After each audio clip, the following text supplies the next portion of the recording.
বাদ পড়লেন দিঘি, যুক্ত হলেন প্রভা। প্রিয় ভিউয়ার্স, তারই বিস্তারিত জানাবো আজকের এই ভিডিওতে। 2 দশক ক্যারিয়ারে একটা সিনেমাতে অভিনয় করেননি প্রভা। সিনেমায় কাজের অফার পেলেও এড়িয়ে যাচ্ছেন।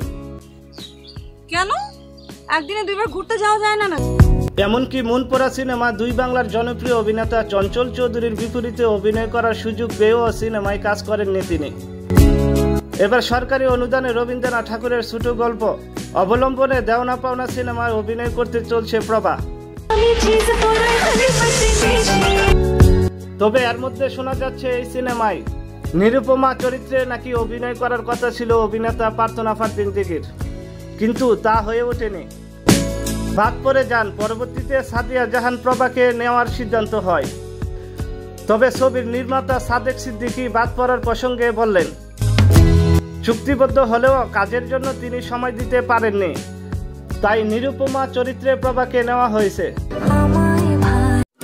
দর্শকের মতো শিশু শিল্পী হিসাবে যতটা জনপ্রিয়তা অর্জন করেছিল, নায়িকা হওয়ার পর তেমন কোনো আগ্রহ যোগ্যতা অর্জন করতে পারেননি দিঘি।